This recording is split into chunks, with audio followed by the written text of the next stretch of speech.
තස්ස භගවතු අරහතු සබ්බ ධම්මේසු අප්පටිහත ඥානචාරස්ස දස බලදරස්ස චතුවේ සාරජ්‍ය විසරදස්ස සබ්බ සත්තුත්තමස්ස ධම්මිස්ස රස්ස ධම්මරාජස්ස ධම්මත්සාමිස්ස තථාගතස්ස සබ්බඤුනෝ සම්මා සම්බුද්දස්ස නමෝ තස්ස භගවතු අරහතු සබ්බ ධම්මේසු අප්පටිහත ඥානචාරස්ස දස බලදරස්ස චතුවේ සාරජ්‍ය විසරදස්ස සබ්බ සත්තුතමස්ස ධම්මිස්ස රස්ස ධම්මරාජස්ස ධම්මත්සාමිස්ස තථාගතස්ස සබ්බඤුනෝ සම්මා සම්බුද්දස්ස නමෝ තස්ස භගවතු අරහතු සබ්බ ධම්මේසු අප්පටිහත ඥානචාරස්ස දස බලදරස්ස චතුවේ සාරජ්‍ය විසරදස්ස සබ්බ සත්තුත්තමස්ස ධම්මිස්ස රස්ස ධම්මරාජස්ස ධම්මත්සාමිස්ස තථාගතස්ස සබ්බඤුනෝ සම්මා සම්බුද්දස්ස උතුම් වූ භාග්‍යවතුන් වහන්සේට මාගේ උතුම් වූ නමස්කාරය වේවා. ධම්මස්වාමී ලෝකස්වාමී භාග්‍යවතුන් වහන්සේට අයිති ධර්මයක් දේශනා කරන මේ වෙලාවේ මාගේ මුවින් වැරදි වචනයක් පිට නොවේවා, මිත්‍යා දෘෂ්ටික වචනයක් පිට නොවේවා, මගේ අදහසක් ධර්මයට විරුද්ධව පිට නොවේවා. උතුම් වූ භාග්‍යවතුන් වහන්සේගේ සත්‍යම බුද්ධ වචනය දේශනා කරන්න භාග්‍යවතුන් වහන්සේගේ අධිෂ්ඨාන ශක්තිය පිළිසරණක් වේවා. සංඝරත්නයේ අධිෂ්ඨාන ශක්තිය පිළිසරණක් වේවා. කෝටි ලක්ෂයක් වැඩ සිටින සියලු ආර්යයන් වහන්සේලාගේ අනුග්‍රහය ලැබේවා. සියලු සත්පුරුෂයන් වහන්සේලාගේ අනුග්‍රහය ලැබේවා. සියලු ශාසන ආරක්ෂකයින් වහන්සේලාගේ අනුග්‍රහය ලැබේවා. හැම දිනාටම භාග්‍යවතුන් වහන්සේගේම ධර්මය අවබෝධ කරගෙන උතුම් චතුරාර්ය සත්‍ය ධර්මයම අවබෝධ කරගනිත්වා. සාදු සාදු සාදු. ධර්ම ශ්‍රවණාබිලාසී ශ්‍රද්ධා බුද්ධි සම්පන්න කාරුණික පින්වත්නි, අදත් මේ පින්වත් හැම දෙනාම මේ වෙලාවේදී බලාපොරොත්තු වන්නේ භාග්‍යවත් අරහත් සම්මා සම්බුදුරජාණන් වහන්සේ විසින් ඔබෙත් මගෙත් නිවන පිණිස මහා කරුණාවෙන් දේශනා කොට වදාළ සුවාසෝ දහසක් ධර්මස්කන්ධයන් අතරින් ඊ타ත්ම වටින ධර්ම කාරණාවක් ශ්‍රවණය කරන්නයි මේ පින්වත් හැම දෙනාම බලාපොරොත්තු වන්නේ. අද මේ උතුම් වූ සද්ධර්ම දේශනාව මුළු මහත් ලෝකයාටම අවබෝධ කරවන්නට පින්වන්ත දේශනාවේ දායකත්වයේගෙන කටයුතු කරනු ලබන්නේ වැලිපැන්න ගහමුල්ල අඹවල අංක 818 ලිපිනේ පදිංචි ටීඑම් ඥානවතී මහත්මිය ඇතුළු පවුලේ පින්වන්ත පිරිසත් තවත් දායකත්වයක් දරනවා මහ ඉලුප්පල්ලම කුබුක්කැන්ද පදිංචි ඩීඑම් ධම්මිකා දිසානායක මහත්මිය ඇතුළු පවුලේ පින්වන්ත පිරිස. මුළු මහත් ලෝකයාටම මහත් අනුකම්පාවෙන් මේ උතුම් සද්ධර්ම දේශනාවට එපින්වත් පිරිස දායකත්වයේ ධර්මින් සද්ධර්ම දේශනාවේ ධර්ම දානමි පින් රැස් කරගන්නටයි බලාපොරොත්තු වන්නේ. දේශනාව අවසානයේ පුණ්‍යානුමෝදනා කිරීමේ අරමුණින් අදත් අපි මේ උතුම් සද්ධර්ම දේශනාව ආරම්භ කරන්නටයි බලාපොරොත්තු වන්නේ.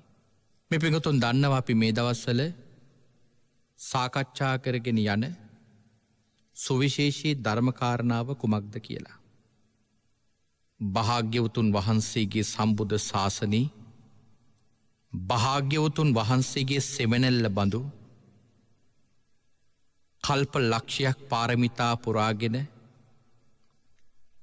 මහත් ආසාවෙන්ම ලබාගත්තු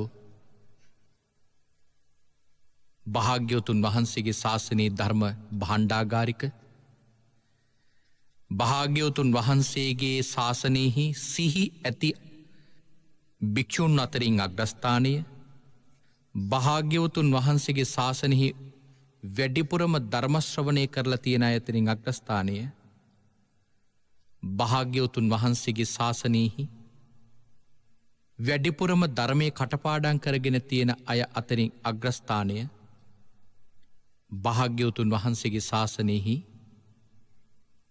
එක බුද්ධ වචනයකට වචන 60,000ක් උපද්දව ගන්නට පුළුවන් ශක්තියක් තිබිච්ච භික්ෂුන් වහන්සේලා අතරින් අග්‍රස්ථානය කියන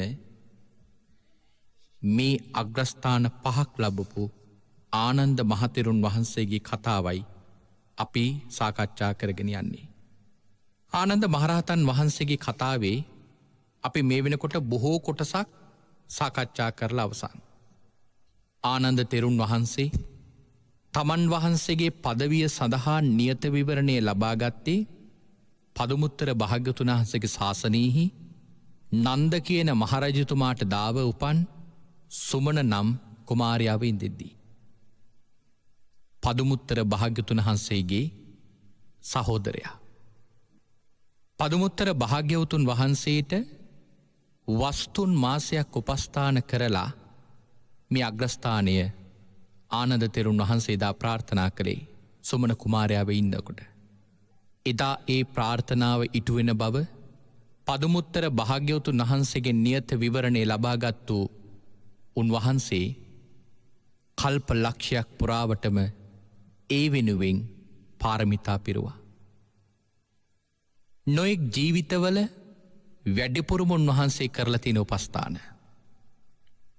එහෙම පාරමිතා පුරාගෙන ඇවිල්ලා අපේ භාග්‍යවතුන් වහන්සේත් සමග තුසිත දෙව්පුරේ වැඩ ඉඳලා භාග්‍යවතුන් වහන්සේ මනුෂ්‍ය ලෝකයේ උපන් දවසේ ආනන්ද තෙරුන් වහන්සේත් අමිතෝදද නම් මහරජතුමාට දාව උපදිනවා.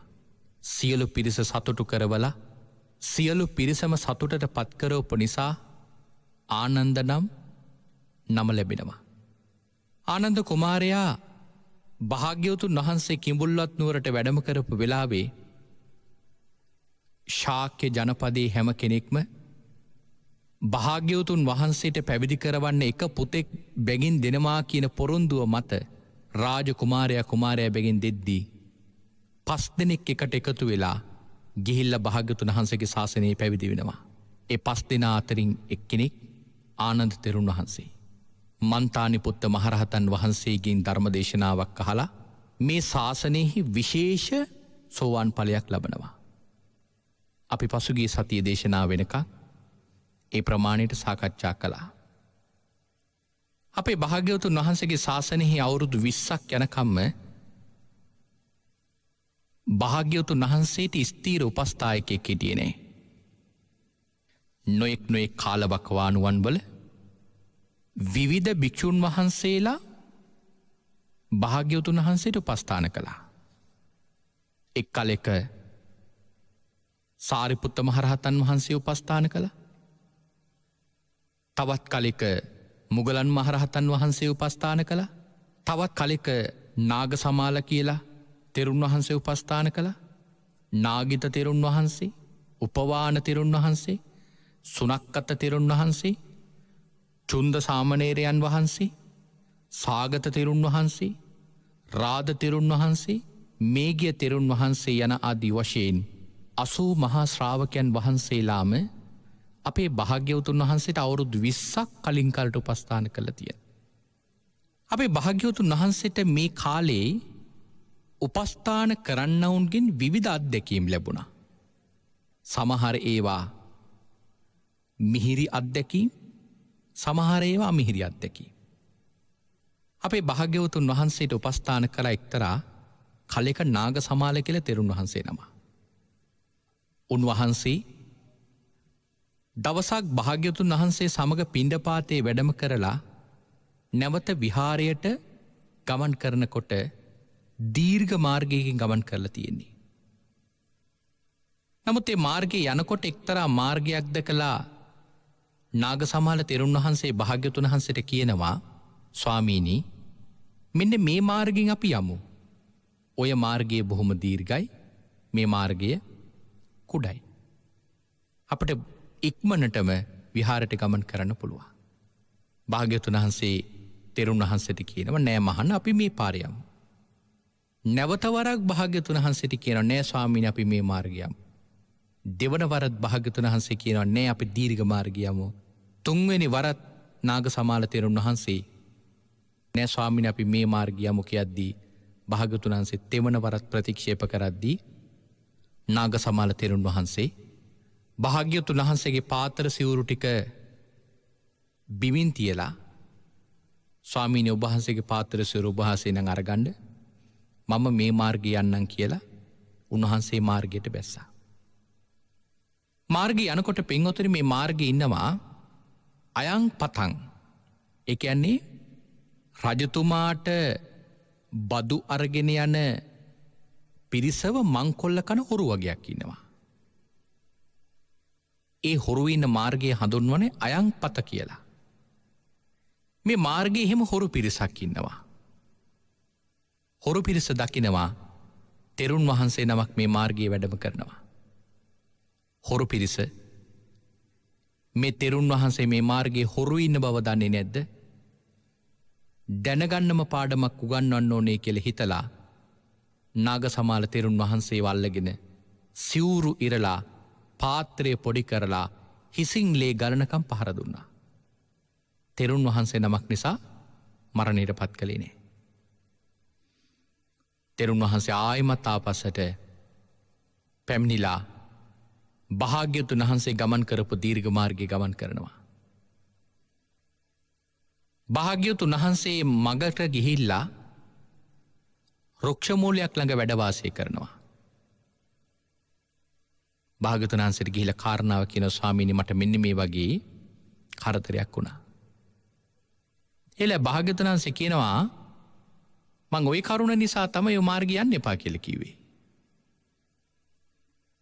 පින්වත්නි, මේ කාරණාව කෙටියෙන් මෙතන දක්වලා තිබුණට දීර්ඝ විස්තරයක් උදාන පාළියේ දිවිදහපත කියලා සූත්‍ර දේශනාවක සඳහන් කරලා තියෙනවා.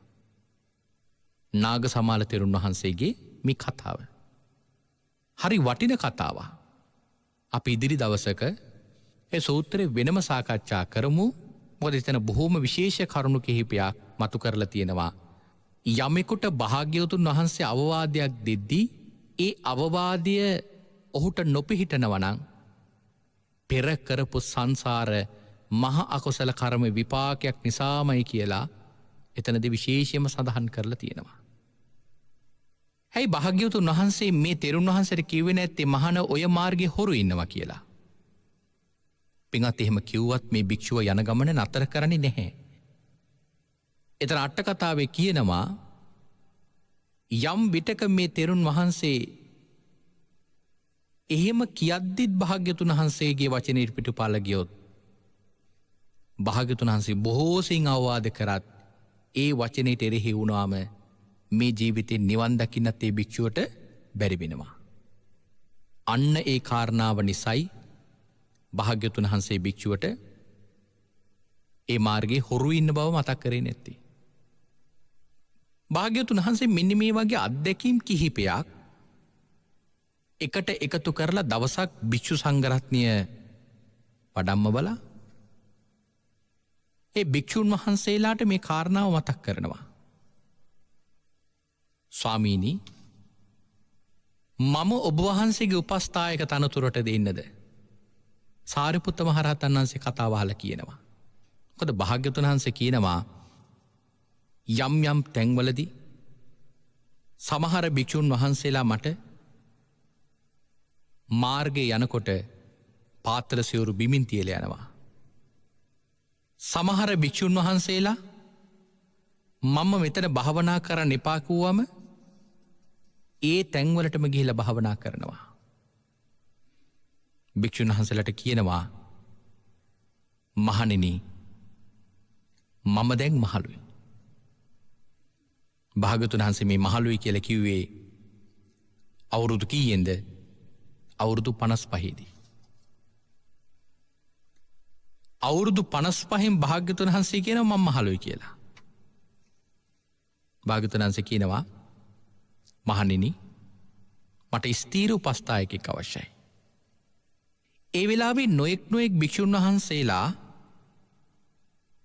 කියනවා ස්වාමීනි මම ඔබ වහන්සේගේ උපස්ථායක තනතුරට ඉන්නද? 80 මහා ශ්‍රාවකයන් වහන්සේලාම එහෙම ඉල්ලනවා. භාග්‍යවතුන් වහන්සේ සාරිපුත්ත මහරහතන් වහන්සේට කියනවා අලං සාරිපුත්ත යස්සං දිසායන් ත්වං විහරසි. සාරිපුත්ත නුඹ යම් දිසාවක වාසය කරනවාද අසුඤ්ඤාවේසා දිසා ඒ දිසාව හිස් නෑ. ඒ නිසා ඔබේ උපස්ථානය මට අවශ්‍ය නෑ. 80 මහා ශ්‍රාවකයන් වහන්සේලාගේ මිල්ලීම ප්‍රතික්ෂේප කරනවා.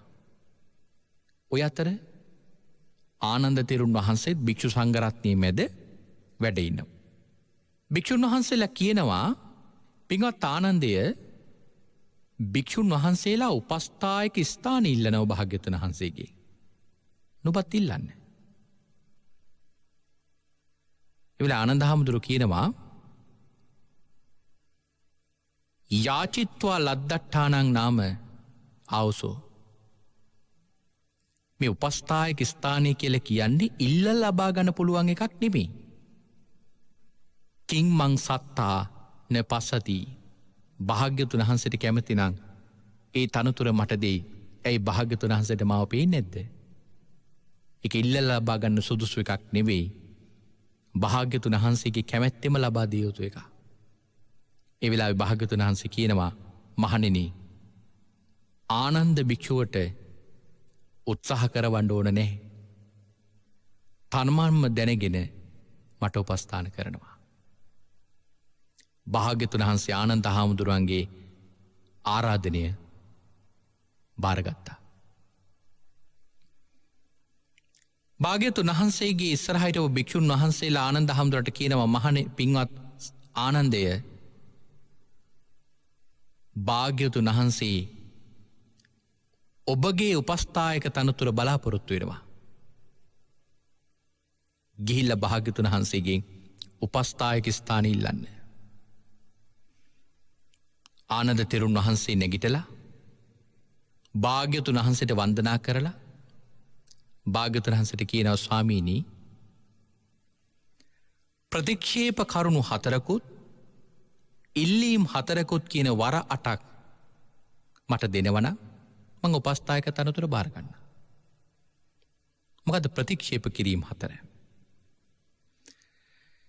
ස්වාමීනි ඔබ වහන්සේට ලැබෙන උසස් සිවුරු මට දෙන්නේ නැත්තම්, ඔබ වහන්සේට ලැබෙන පිණ්ඩපාතය මට දෙන්නේ නැත්තම්,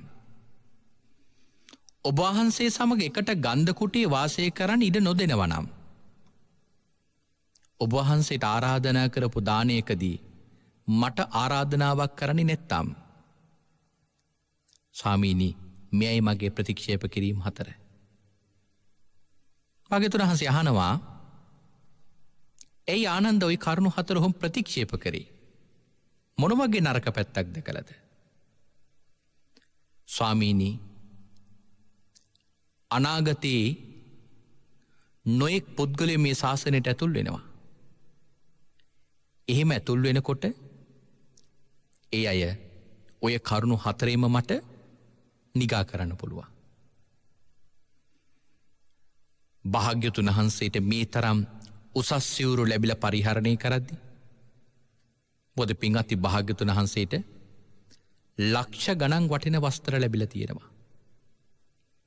මහා රජවරු දන් දීලා තියෙනවා. භාග්‍යතුන් වහන්සේට හදන ගන්ධ කුටි පවා රණින් මෙනික් වලින් ඔබ්බපු ගන්ධ කුටි හදලා තියෙන්නේ. මේක දකින අනාගතයේ ශාසනයට එකතු වෙන ඇතැම් ශ්‍රාවකයෝ කියාවි ඔය වගේ ලාභ සත්කාරයක් ලැබෙනවා නම් කාටද උපස්ථානයක් කරන්න බැරි කියලා. ඒ නිසා ස්වාමීනි ඒ ඉල්ලීම් 4 මම ප්‍රතික්ෂේප කරනවා. ඊළඟට දෙවෙනි කාරණාව කියනවා ආරාධනා 4ක්. ඒ ඉල්ලීම් 4 තමයි ස්වාමීනි මට යම් දානයකට ආරාධනා කළොත් ඔබ වහන්සේ වැඩම කරන්න ඕන. නොයෙක් ජනපදවල නොයෙක් දේශයන්ගෙන් යමෙක් ආපු වෙලාවක ඔබ වහන්සේව දකින්න කැමති වුණොත් ඕනෑම වෙලාවක ඔබ වහන්සේව පෙන්වන්න අවසර තියෙන්න ඕන. යම් ධර්ම කරුණක මට සැකයක් උපන්නොත් ඒ සැකය මට නැති කරගන්නට ඕන.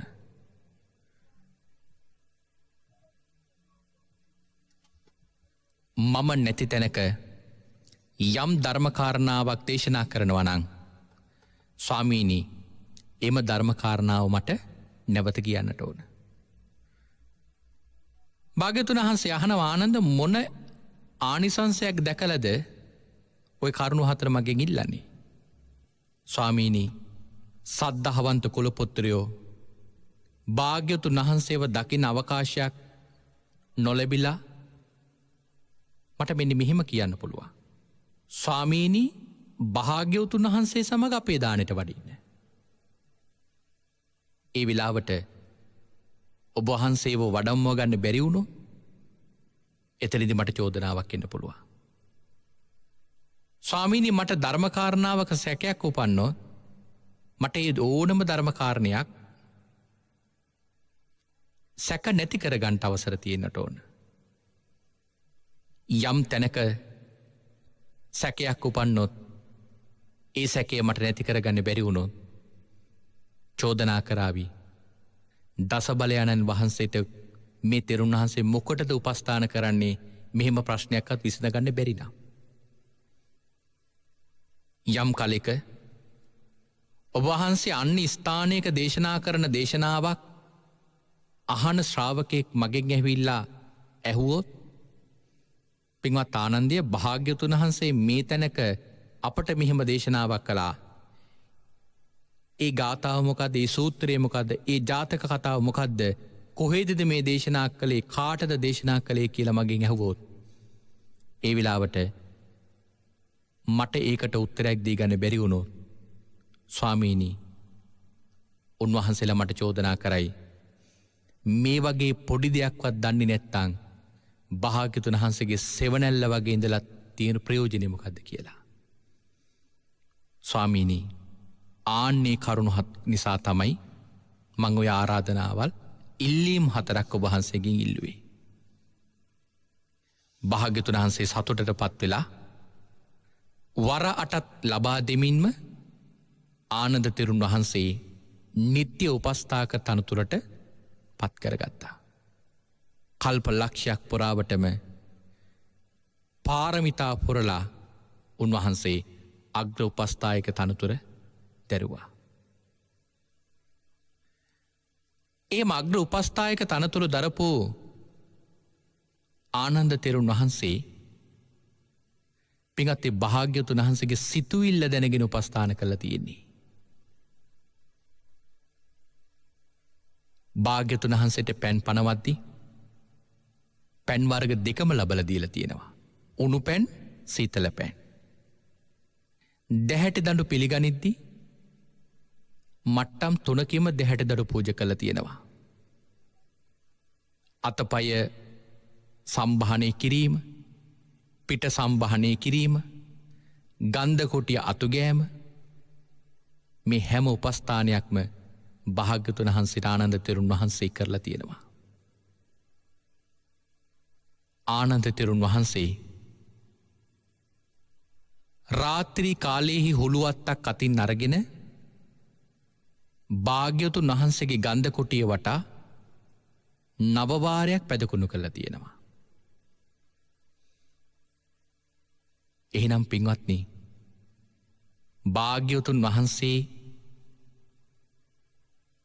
ගන්ධ කුටිය වටා නවවරක් පැදකුණු කරපු මේ ආනන්ද හාමුදුරුවෝ අවුරුදු 25ක් එක දිගට නිදාගෙන නෑ කියලා සඳහන් කරලා තියෙනවා.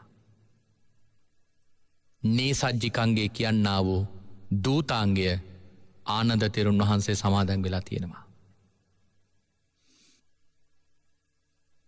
එහෙම සමාදන් වීමට ප්‍රධානතම හේතුව තමයි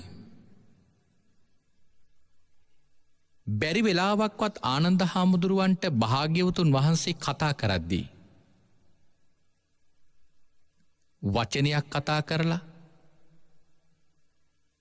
දෙවනවරත් කතා කරන්න වුණොත් එක භාග්‍යවතුන් වහන්සේට වෙහෙසා. ඒ නිසා ආනන්ද හාමුදුරුවෝ කිසි විටක භාග්‍යවතුන් වහන්සේට වාර දෙකක් ආමන්ත්‍රණය කරන අවස්ථාව දීලා නැහැ. පින්වත්නි, ආනන්ද හාමුදුරුවෝ භාග්‍යවතුන් වහන්සේ එකවරයි ආමන්ත්‍රණය කරන්නේ. ඒ ෂණීම භාග්‍යවතුන් වහන්සේ ළඟටම යනවා. භාග්‍යවතුන් වහන්සේට යම් තැනක යමක් අවශ්‍ය වෙනවද? සිතුවිලි මාත්‍රයෙන් පින්වත්නි භාග්‍යවතුන් වහන්සේගේ සිතුවිලි දැනගෙන ආනන්ද හාමුදුරුවෝ උපස්ථාන කරලා තියෙනවා. අපේ භාග්‍යවතුන් වහන්සේ එක කලෙක අපි කලින් සඳහන් කරපු අග්‍රස්ථාන 5ම ලබල දෙමින් භාග්‍යවතුන් වහන්සේ ආනන්ද හාමුදුරුවන්ගේ මහා ගුණ කන්දරාවක් වර්ණනා කරනවා. මේ විදියට පින්වත්නි භාග්‍යවතුන් වහන්සේට අවුරුදු 25ක් ආනන්ද හාමුදුරුවෝ අග්‍ර උපස්ථායක තනතුර දරනවා. මනා බුද්ධ සංඥාවක් ඔය අවුරුදු 25 පුරාවටම ආනන්ද තෙරුන් වහන්සේට තිබිලා තියෙනවා.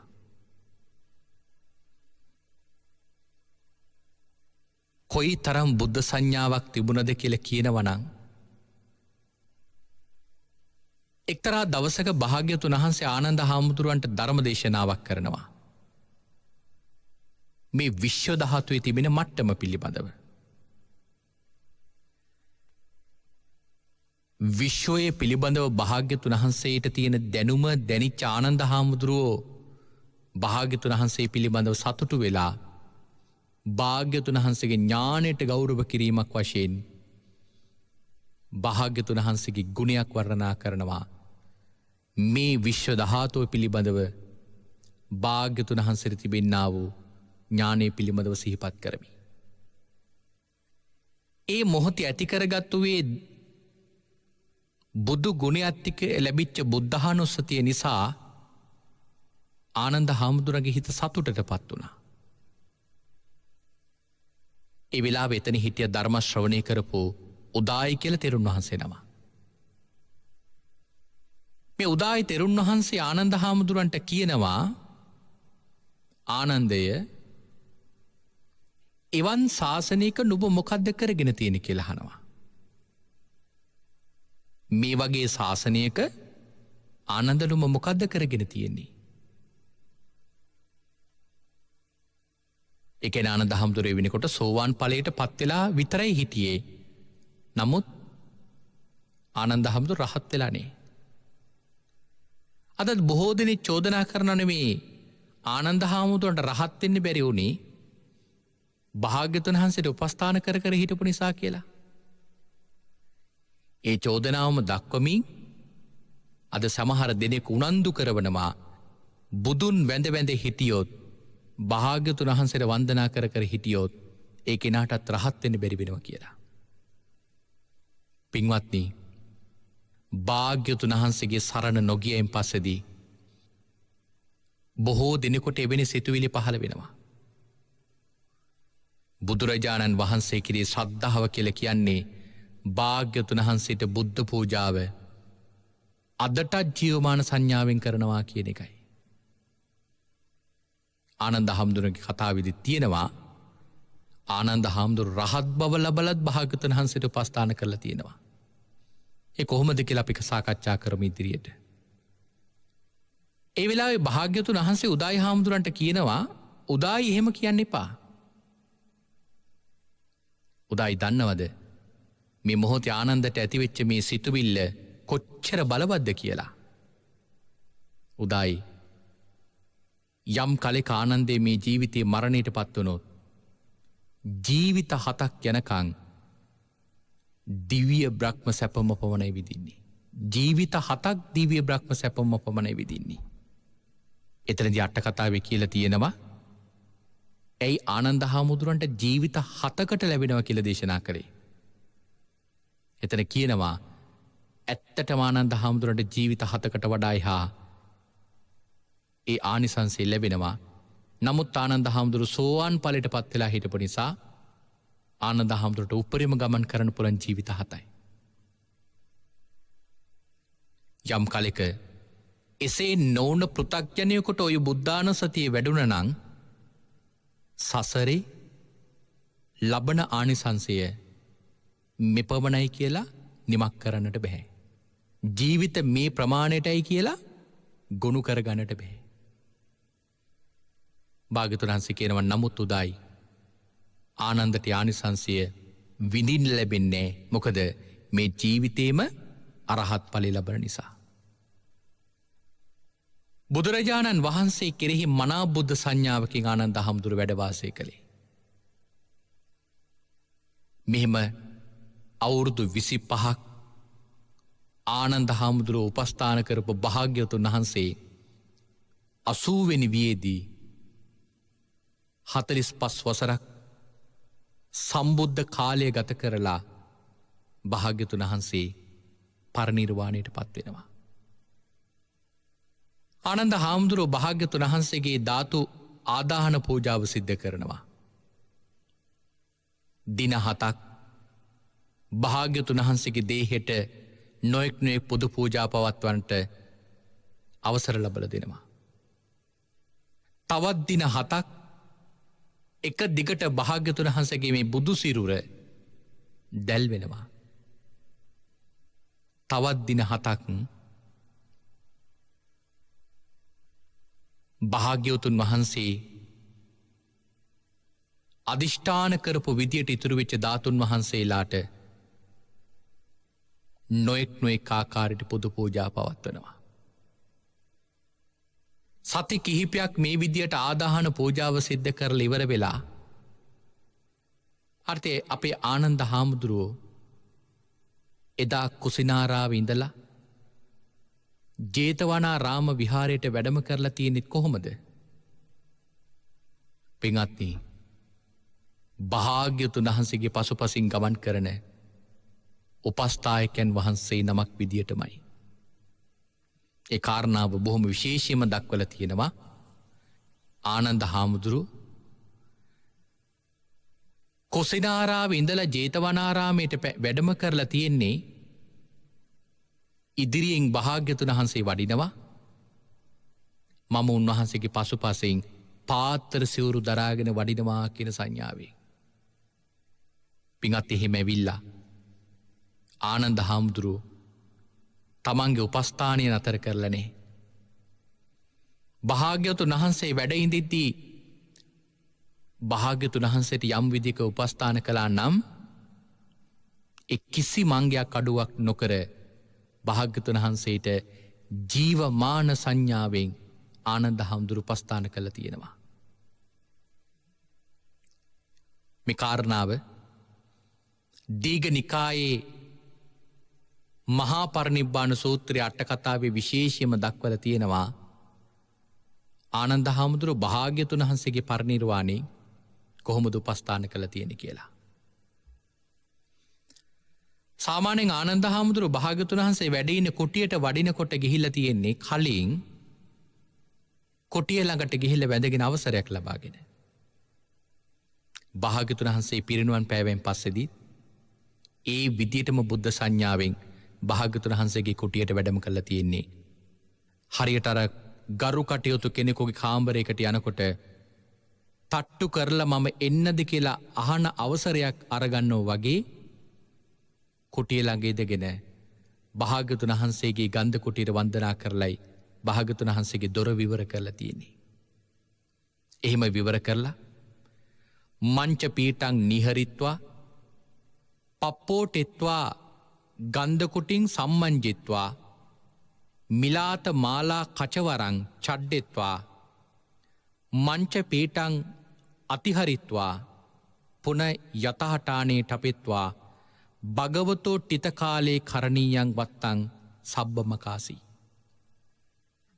භාග්‍යවතුන් වහන්සේගේ ගන්ධ කුටියේ ඇඳම් පුටු ආදී සියල්ලක්ම ඉවත් කරලා ඒවා ගසලා පරවෙච්ච මල් ආදී සියල්ලක්ම ඉවත් කරලා තබල තිබෙච්ච පැන් ආදී සියල්ලක්ම ඉවත් කරලා අලුත් පැන් තබලා අලුත් මල් තබලා ඇඳ පුටු ආදී සියල්ලක්ම නියමිත ස්ථානෙහි තබලා භාග්‍යවතුන් වහන්සේ වැඩ හිටපු කාලයේදී යම් උපස්ථානයක් කරා නම් ඒ සියලුම උපස්ථානයන් ආනන්ද තෙරුන් වහන්සේ බුද්ධ පරිනිර්වාණයනුත් කරලා තියෙනවා. ඉන් අනතුරුව භාග්‍යවතුන් වහන්සේට නහන පැන් සූදානම් කරලා දානය සූදානම් කරලා දෙහැට දඬු සූදානම් කරලා භාග්‍යවතුන් වහන්සේට ආරාධනා කරනවා නනු භගවා අයන්තුම්හා කන්නාහන කාලෝ. මේ භාග්‍යවතුන් වහන්සේ පිරිනිවන් පෑවෙන් පස්සේදී අදත් අපට තියෙනවන්නේ සැකයක්. බුදුරජාණන් වහන්සේට ජීවමාන සංඥාවෙන් උපස්ථාන කරන බුද්ධ සංඥාව වැඩිච්ච බුදුගුණ දන්න සද්ධාවන්තයෝ අදත් ලංකාවේ ඉන්නවා. වර්තමානයේ වෙනකොට සත්පුරුෂ ප්‍රඥාවන්තයන්ගේ අනුග්‍රහය ලැබිලා තමන්ගේ පෙර කුසල් මතු කරගෙන තමන්ගේ නිවෙස්වල ජීවමාන සංඥාවෙන් උපස්ථාන කරන ශ්‍රද්ධාවන්තයෝ ප්‍රඥාවන්තයෝ දැන් ක්‍රමක්‍රමයෙන් වැඩි වෙලා තියෙනවා ලංකාවේ. නමුත් එහෙම පුද පූජා පවත්වන සද්ධාව තිබෙන ප්‍රඥාව තිබෙන වීර්යවන්තයන්ගේ වීර්ය අඩු කරන්න දුෂ්ප්‍රඥ අසෘතව පෘථග්ජනයෝ නොයෙක් කතා කියනවා. හැබැයි ඔවුන් දන්නේ නෑ එහෙම භාග්‍යවතුන් වහන්සේගේ බුද්ධ පූජාවට බැනපු අයට අවසානයේ උනේ මොකද්ද කියලා. භාග්‍යවතුන් වහන්සේ පිරිනිවන් පෑපු වෙලාවේ ධාතුන් වහන්සේලා අරගෙන ගිහිලා රජවරු බුද්ධෝපස්ථාන කරද්දී 86000ක් දෙනා අවීචි මහා නිරේ ඉපදිලා තියෙනවලු බැනපු. එහෙනම් බුද්ධෝපස්ථානෙට නින්දාවක් කරනවා කියලා කියන්නේ අවීචියට මග හදාගන්නා වූ ක්‍රියාවක්. නමුත් අද කාලේ බොහෝ දෙනෙකුට මේ බුද්ධ පූජාවට ගරහනා ඉන්නවා. බුදුරජාණන් වහන්සේ පිරිනිවන් පෑවෙන් පස්සේදී ඔහොම උපස්ථාන කරන්න ඕන නෑ කියලා. නමුත් මෙතන සඳහන් කරලම තියෙනවා ආනන්ද තෙරුන් වහන්සේ භාග්‍යවතුන් වහන්සේ පිරිනිවන් පෑවෙන් පස්සේදී කළ යුතු සියලුම වත් පිළිවෙත් ඒ විදියටම කරලා තියෙනවා. ස්වාමීන් වහන්සේට මේ නාන කාලයයි අයං ධම්ම දේශනා කාලෝ කියලා බණ කියලා වෙලාවට කියලා මතක් කරන ස්වාමීනි දැන් ඔබ වහන්සේ ධර්ම දේශනා කරන කාලයයි. අයං බික්ඛූණං ඕවාද දාන කාලෝ ස්වාමීනි මේ භික්ෂුන්ට අවවාදය දෙන කාලයයි. අයං සිංහ සෙයියා කප්පන කාලෝ ස්වාමීනි දැන් මේ ඔබ වහන්සේ සැතපෙන කාලයයි. අයං මුකදෝවන කාලෝ ස්වාමීනි ඔබ වහන්සේ දැන් මේ මුවදෝන කාලයයි කියලා නියමිත වෙලාවේදී ගිහිලා භාග්‍යවතුන් වහන්සේට ආනන්ද හැමදුර මතක් කරලා තියෙනවා. මම මේ කාරණාව විශේෂයෙන්ම මෙතන එකතු කරේ ආනන්ද හැමදුරගේ කතාවේදී බුදුරජාණන් වහන්සේ පිරිනිවන් පෑවෙන් පස්සේදී ආනන්ද හාමුදුරුවෝ භාග්‍යවතුන් වහන්සේට බුද්ධෝපස්ථානය කරලා තියෙනවා කියලා. හැබැයි මිත්‍යා දෘෂ්ටිකින්ට මෙහෙම අදහසක් එන්න පුළුවන්. කොහොමත් ළඟින් හිටපු කෙනෙක් නැති වුණාම ඒ කෙනාට දුක වේදනාව දැනෙනව වැඩි. ඒ නිසා ඔය කටයුතු ටික කළා වෙන්න පුළුවන් කියලා. අම්මා කෙනෙක් තමන්ගේ ළමයෙක් නැති වුණාම එකම ළමයෙක් නැති වුණාම මේ ළමයාගේ ඇඳුම් අරගෙන ඒ ළමයා පාවිච්චි කරපු බඩු ටික අරගෙන හරියට අසිහියෙන් ඉන්නෝ වගේ සමහර මිත්‍යා දෘෂ්ටිකයන්ට හිතෙන්න පුළුවන් ආනන්ද හැමතුරුත් එහෙම හිටියද කියලා. එහෙම හිතන්නවත් එපා. මේ ශාසනයෙහි සිහිය තියෙන භික්ෂුන් වහන්සේලා යම් පමණට වැඩි හිටියද ඒ සියලු භික්ෂුන් වහන්සේලා අතරින් අග්‍රස්ථානෙහි හිටියේ ආනන්ද හාමුදුරුවෝ. ආනන්ද හාමුදුරන්ගේ සිහිය දෙවෙනි වෙන්නේ භාග්‍යතුන් වහන්සේගේ සිහියට පමණයි. එහෙනම් එවන් සිහියක් තියෙන උත්තමයෙකුට පිංගුතුනි සිහිය නැති ක්‍රියාවන් වෙන්නේ මේ හැම එකක්ම භාග්‍යතුන් වහන්සේට භාග්‍යවතුන් වහන්සේගේ ධර්මයට අනුකූලව කරපු දේවල්. මේ කාරණාවල් පිංගුතුනි මේ විදිහට සංග්‍රහ වෙලා තිබෙන්නේ මට හිතෙන්නේ ඇත්තටම ආනන්ද හාමුදුරුවන්ගේ උපස්ථානය දැනගන්නම නෙවෙයි. අපිටත් භාග්‍යතුන් වහන්සේට උපස්ථානයක් කරන්න වීරියක් ලබා ගන්නට. එහෙම පින්වත්නි 3 මාසයක් ගත කරලා ආනන්ද හාමුදුරුවෝ පළවෙනි ධර්ම සංගායනාවට කලින් ආනන්ද තෙරුන් වහන්සේ භාග්‍යතුන් වහන්සේගේ අවවාදයක් අරගෙන උන්වහන්සේ සිව් පිළිසිබියාවට පත්වතු මහරහතන් වහන්සේ නමක් බවට පත්වෙනවා. ආනන්ද හාමුදුරුවන්ගේ රහත් බවත් පිටුතුනි කිසිම රහතන් වහන්සේ නමක් නොලබපු විදියටයි රහත් භාවය ලැබුවේ. ආනන්ද හාමුදුරුවෝ නොයෙක් ක්‍රමයන් වලට වීරිය වඩලා භාවනා කරනවා රහත් බව ලබන්න. නමුත් ආදාහන පූජාව නිසා බොහෝ වෙහෙසකර බව නිසා උන්වහන්සේට කායිකව වෙහෙසක් තිබුණා. ඒ නිසා උන්වහන්සේ කිරිවිරේකයක් කරලා පාදයන් දෙක දෝවනය කරලා උන්වහන්සේ ටිකක් විවේක ගන්න ඕනේ කියලා අවුරුදු 25කට පස්සේදී තමන් වහන්සේගේ කුටියේ නිදන ආසනයේ නිදාගන්න සෝදානම් වෙනවා. පසුව භාවනා කරනවා කියලා සිතුවිල්ලෙන් දකුණු අත හිසෙහි තබාගෙන දකුණු ඇලෙන් ඇලවෙන්නට සෝදානම් වෙන මොහොතේ නිදාගන්නත් කලින් ඇලවෙන්නත් කලින් මේ මැද තැනදී ආනන්ද හාමුදුරුවෝ සිව් පිළිසිඹියාවට පත්වතු මහරහතන් වහන්සේ නමක් බවට පත් වුණා.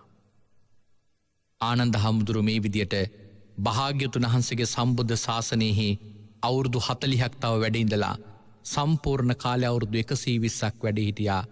භාග්‍යවතුන් වහන්සේගේ ශාසනය දියුණු කරවන්න අප්‍රමාණව වෙහෙසක් දැරුවා.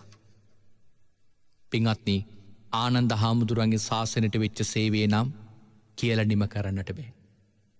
අද ඔබත් මමත් මේ භාග්‍යවතුන් වහන්සේගේ බුද්ධ වචනයක් ඉගෙන ගන්නවා නම් ඒ හැම බුද්ධ වචනයක් ඉගෙන ගන්නේ ආනන්ද මහරහතන් වහන්සේ මේ ශාසනයට කරපු සේවය නිසාමයි. ඒවං මේ සුතං ඒකං සමයං භගවා කියලා යම් දේශනාවක් ආරම්භ වෙනවා නම් මේ සූත්‍ර පිටකේ යම් ප්‍රමාණයට සූත්‍ර තියෙනවා නම් ඒ හැම දේශනාවක්ම ආනන්ද තෙරුන් වහන්සේ අපට අනුකම්පා කරලා භාග්‍යවතුන් වහන්සේගෙන් ඉගෙනගෙන කටපාඩම් කරගත්තු දේශනාවල්මයි. එහෙමනම් පින්වත්නි අපි භාග්‍යවතුන් වහන්සේට වන්දනාවක් කරනවා වගේ ධර්ම දේශනාවක් අවසානයේහි මෙවන් උතුම් ධර්මයක් අපට කියන්නට මග විවර කරලා දුන්නු ආනන්ද මහරහතන් වහන්සේටත් මාගේ උතුම් නමස්කාරය වේවා කියලා නමස්කාර කිරීමත් සත්පුරුෂ ක්‍රියාවක් හැටියට මට රන් හිතෙන්නේ. එවන් ශාසනික වගකීමක් අපේ ආනන්ද හාමුදුරුවෝ කළා. අවුරුදු 120කට පස්සේ උන්වහන්සේ බලනවා තමන් වහන්සේට තව කොච්චර කාලයක් මේ ශාසනයේ වැඩ ඉන්නවද තියෙනව කියලා. එතකොට දැනගත්තා දැන් අවශ්‍ය පිරිහිලා. ආනන්ද හාමුදුරුවෝ ආයු සංස්කරණය කරන දවසේ පිරිනිවන් පාන දවස තීරණය කරනවා. උන්වහන්සේ බලනවා මම පිරිනිවන් පාන්නේ කොහෙද කියලා. කෝලිය ගමේ කපිලවස්තු ගමේ කියලා කියන ආනන්ද හාමුදුරන්ට ඥාති ගම් දෙක. ආනන්ද හාමුදුරන්ට බොහෝ උපස්ථාන කරපු ගම් දෙක. දැන් මේ ගම් දෙකෙන් කොයි ගමේ මම පිරිනිවන් පානවද කියලා ආනන්ද හාමුදුරු කල්පනා කරනවා. හැබැයි එක ගමක හෝ පිරිනිවන් පෑවොත් අනිත් ගම කලහ කරගන්නවා. ධාතුන් වහන්සේලා බෙදා ගන්න ගිහිල්ලා ගම් දෙක අතර යුද්ධයක් ඇති වෙනවා. යුද්ධය ඇති කරවන්නත් පුළුවන් මටයි, යුද්ධේ නැති කරවන්නත් පුළුවන් මටයි කියලා ආනන්ද හාමුදුරු තීරණය කරනවා. මේ ගම් දෙකටම අනුග්‍රහ කරලා ආනන්ද හාමුදුරු මෙහිම පිරිනිවන් පාන්න. පින්වතුනි මේ පිරිනිවන් පෑම බොහොම විශේෂ පිරිනිවන් පෑමක්. ධම්මපදයේ අට කතාවේ මේ කාරණාව විශේෂයෙන්ම සඳහන් කරලා තිබෙනවා. බාල වර්ගයේහි වනවාසී තෙරුන් වහන්සේගේ කතාව දක්වන කතාවෙහි පින්වත් අපි මේ ලෝකේ යම් තැනක මරණයට පත් වෙනවා නම් අපි මැරෙන හැම කෙනෙක්ම පින්වතුනි මැරෙන්නේ මේ සංසාරයේ පුරාවටම අනන්ත ප්‍රමාණ මැරුණු තැන්වල. නමුත් ආනන්ද හාමුදුරුවෝගේ පිරිනිවන් පෑම සසරේ පුරාවටම පිරිනිවන් නොපාපු ස්ථානයකම උන්වහන්සේ පිරිනිවන් පාන්නේ. උන්වහන්සේ කිසිම කලෙක සසරේ උන්වහන්සේ මැරුන් නැති තැනක ඉඳගෙනමයි ආනන්ද හාමුදුරුව පිරිනිවන් පාන්නේ. ඒ කොහොමද? කෝලිය ගමේ කපිලවස්තු කියන ගමයි කියන ගම් දෙක බෙදෙන රෝහිණී නම් නදී තීරයේහි මැද්දේ තල්ගස් 7ක් ප්‍රමාණයට ආකාශයේ ඉඳගෙන තේජෝ ධාතුවට සමවැදිලා අදිෂ්ඨානයක් කරනවා මාගේ ශරීරයේහි ධාතුන් වහන්සේලා සමව කොටස් දෙකකට බෙදිලා කෝලිය ගමටයි කපිලවස්තු කියන ගමටයි වැඩම කරත්වා කියන අදිෂ්ඨානයෙන් උන්වහන්සේ තල්ගස් 7ක් ප්‍රමාණයක ආකාශයේ ඉඳගෙන පළගක් බැඳගෙනම ආනන්ද තෙරුන් වහන්සේ පිරිනිවන් පානවා. ඒ පරිනිර්වාණයත් එක්ක උන්වහන්සේගේ දේහය ආකාශ තලයේම දැල්විලා ඕලේ ගමටයි කපිලවස්තු කියන ගමටයි ආනන්ද තෙරුන් වහන්සේ අදිෂ්ඨාන කරපු විදියටම පතිත වෙනවා. පින්වත්නි, එතන සඳහන් කරලා තිබෙන විශේෂයෙන්ම මේ සසරේ මම යම් තැනක මැරුණොත් පින්වතුනි මම මැරලා වලදාන්නේ සසරේ අනන්ත ප්‍රමාණ වාරයක් වලදාපු තැනක. අපි මේ භූමියේ පය තබනවන යම් තැනක ඒ පය තබන සෑම තැනක්ම කියලා කියන්නේ පින්වතුනි සසරේ අපටම හැදිච්ච සොහොන් භූමි. ජීවිත 100,000 ගණන් අපි මැරලා වලදාපු තැන්වලයි පින්වතුනි අපි ගෙවල් හදන් ඉන්නේ, අපි ඇවිදින්නේ, අපි සැප සම්පත් විඳින්නේ, අපි දුක් විඳින්නේ. නමුත් ආනන්ද හාමුදුරුවෝ සඳහන් කරලා තියෙනවා එතන මේ සසරේ කවදාවත් නොමරුණු තැනක ඉඳගෙනයි ආනන්ද හාමුදුරුවෝ පිරිනිවන් පෑවේ. ඒ තමයි ආකාශ තලයේ ඉඳගෙන. එහෙමනම් අපේ සම්බුද්ධ ශාසනයට නිම කරන්නට නොහැකි මහා මෙහෙවරක් කරලා කල්ප ලක්ෂයක් පුරාවටම පාරමිතා පුරලා අප වෙනුවෙන් අනුග්‍රහයක් කරනම මේ ශාසනයට ඇතුල් වෙලා උතුම් මහරහත් බව ලබලා පිරිනිවන් පා වදාළ ආනන්ද මහරහතන් වහන්සේට අපි මේ වෙලාවේ දේශනාව නිමාවට පත් වෙන මොහොතේ নমස්කාර කරමු. අපි භාග්‍යවතුන් වහන්සේගේ බුද්ධ වචනයක් කියන වාරයක් පාසා ඒ හැම নমස්කාරයක්ම නොඅඩුවම ආනන්ද මහරහතන් වහන්සේටත් ලැබේවා. ඒ මේ ශාසනයෙහි අප වෙනුවෙන් ධර්මයේ කටපාඩම් කරලා අපට මේ ධර්මීය මේ විදියට සංග්‍රහ කරගෙන එන්නට මග විවර කරලා දුන්නු. අපේ නිවන වෙනුවෙන් මගේ ඔබේ නිවන වෙනුවෙන් මහත් උපකාරයක් කරපු ආනන්ද මහරහතන් වහන්සේට මාගේ උතුම් নমස්කාරය වේවා කියලා අපි හැම දිනාම සාදුකාර දීලා ප්‍රාර්ථනා කරමු. පින්වත්නි, ආනන්ද තෙරුන් වහන්සේගේ ධාතුන් වහන්සේලා අදටත් ලංකාවේ හැම තැනකම වැඩ වාසය කරනවා. බොහෝ තැන්වල වැඩ වාසය කරනවා. හැම තැනකම ගිහිල්ලා භාග්‍යවතුන් වහන්සේට වඳිනෝ වගේම හිතන්න මේ ශාසනයෙහි දෙවෙනි බුදුවරයෙක් වගේ මගේ නිවන වෙනුවෙන් අනුග්‍රහ කරපු ඔබ වහන්සේට මාගේ নমස්කාරය වේවා කියලා උන්වහන්සේගේ ධාතුන් වහන්සේලා নমස්කාර කරන්න. එහෙමනම් අදින් අපි ආනන්ද මහතෙරුන් වහන්සේගේ කතාව මේ විදියට කෙටියෙන් නිමාවට පත් කරනවා. කෙටියෙන් නිමාවට පත් කරා කියලා සඳහන් කරේ ආනන්ද හාමුදුරුවෝ පිළිබඳව ධර්මයේ තිබෙන ප්‍රමාණය සඳහන් කරන්න ගියොත් දීර්ඝ විස්තරයක් සඳහන් කරන්න වෙනවා. නමුත් කෙටියෙන් මේ ප්‍රමාණයට හරි ආනන්ද තෙරුන් වහන්සේගේ කතාව දැනගැනීම ඉතාම විශේෂයි. එහෙමනම් කාල වේලාවත් අවසන් වෙලා තිබෙන නිසා අපි දේශනාව මෙතකින් නිමාවට පත් කරනවා. මේ උතුම් සද්ධර්ම දේශනාව අද මුළු මහත් ලෝකයාටම අවබෝධ කරවන්නට net නාලිකාවේ දායකත්වයේ දරමින් ධර්ම දක්ෂිනාවේ දායකත්වයේ දරමින් ධර්ම දේශනාවට සම්බන්ධ වෙනවා. වැලිපැන්න ගහමුල්ල අඹවල අංක 818 ලිපිනේ පදිංචි TM ඥානවතී මහත්මිය ඇතුළු පවුලේ දූ දරුවන් පිරිස 23 වන දිනට 72 ජන්මදිනය සමරන ඥානවතී මහත්මියට පුණ්‍යානුමෝදනා කළ ආශිර්වාදය කරගෙනයි මේ උතුම් සද්ධර්ම දේශනාව මේ විදියට සිද්ධ කරනු ලබන්නේ. ඒ ආදරණීය මෑණියන්ට නිදුක් භාවයේ ලැබේවා, නිරෝගී භාවයේ ලැබේවා. තවත් চিරාත් කාලයක් නිදුක් නිරෝගීව ඉඳිමින් තමන්ගේ සසරට උපකාර වන බොහෝ කුසල් දහම් වඩාගෙන සීලාදී ගුණ ධර්මයන් සම්පූර්ණ කරගෙන සියලු බලාපොරොත්තු අපේක්ෂාවන් බාධාවකින් තොරවිතු කරගෙන ජීවත් වන්නට එමෑණියන්ට ශක්තිය ධෛර්යය ලැබේවා කියලා අපි මේ මොහොතේ ආශිර්වාදය කරනවා. ඒ වගේ මේ ආදරණීය මෑණියන් මෙලොවට බිහි කරපු ආදරණීය දෙමාපියන් දෙපළටත් පින් දෙනවා. මියගේ දෙමාපියන් දෙපළ ප්‍රධාන සංසාරයේ සියලු මියගේ ඥාතීන් පින් අනුමෝදන් වේවා, පරලෝකීය වශයෙන් සුවපත් වේවා කියලා මේ වෙලාවේ පින් අනුමෝදන් කරමු. ඒ වගේම 81 වෙනි විහි පසුවන ආදරණීය ස්වාමි පුරුෂයා වන පතිරණ මහත්මයාටත් සෙත් ප්‍රාර්ථනා කරනවා. එපියාණන්ටත් නිදුක් භාවයේ නිරෝගී භාවයේ සැලසේවා, කායික මානසික සුවපත් භාවයේ සැලසේවා කියලා අපි මේ වෙලාවේ සෙත් ප්‍රාර්ථනා කරනවා. ඒ වගේම දූ දරුවන්, ලේලීවරුන්, බෑනාවරුන්, මුණුපුර මිනිපිරියන් හැම දෙනාටමත් නිදුක් නිරෝගී දීර්ඝායුෂය සැලසේවා කියලා සෙත් ප්‍රාර්ථනා කරන ගමන් දේශිකානන් වහන්සේ අපටත් net කාර්ය මණ්ඩලයේ සියලු දෙනාටමත් සෙත් ප්‍රාර්ථනා කරනවා. ඒ වගේම තවත් දායකත්වයක් දරනවා මහ ඉලුප්පල්ලම කොබුක් ඇන්ද පදිංචි ඩී.එම්. ධම්මිකා දිසානායක මහත්මිය ඇතුළු පවුලේ පින්වන්ත පිරිස. ඒ පින්වතුන් බලාපොරොත්තු වෙනවා අම්පාර තිස්සපුර අංක 172 නිවසේ විසූ 2020 මාර්තු 25 වන දින මියගිය ඩී.එම්. මහින්ද දිසානායක සොහොයුරාට පුණ්‍යානුමෝදනා කරන්නටත්, එවැගේම මීට වසර 13කට පෙර මියගිය කුඹුක්කැන්ද අංක 10 නිවසේ විසූ ඩී.එම්. කිරිබණ්ඩා පියාණන්ටත්, එවැගේම සසර මිය පරලෝකීය සියලු මියගේ ඥාතින්ටත් පින් අනුමෝදන් කරන්නටත් මේ මෙහිලාවේ බලාපොරොත්තු වෙනවා. එවැගේම මහයිලුප්පල්ලම පදිංචි ලිලියන් ජයලතා මෑණියන්ට නිදුක් නිරෝගී සුවය ප්‍රාර්ථනා කරනවා. එවැගේම පවුලේ හැම දිනාටම ආශිර්වාදේ කරන්නට බලාපොරොත්තු වෙනවා.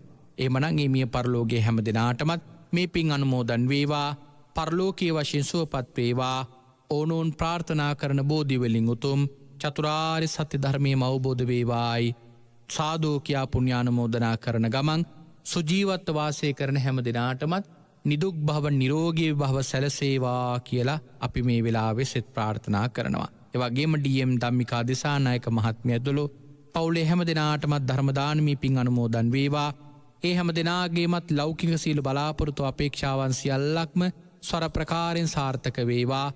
ඔවුන්ගේ සීලෝ අපේක්ෂාවන් මුදුන්පත් කරගෙන බොහෝ කුසල් දහම් වඩමින් ජීවත් වන්නට ශක්තිය ධෛර්ය ලැබේවා කියලා සෙත් ප්‍රාර්ථනා කරනවා. අවසානයේදී ධර්ම ශ්‍රවණය කරපු ඔබ අප හැම දිනාටමත් මේ උතුම් ධර්ම ශ්‍රවණයෙන් ළඟා කරගත්තා වූ සියලු කුසල කර්මයන්ගේ බලයෙන් කෙටිම කාලයකින් පහසුම ආකාරයෙන් සුඛ සහගත ප්‍රතිපදාවෙන් සියලු දුකින් මිදෙම්වා.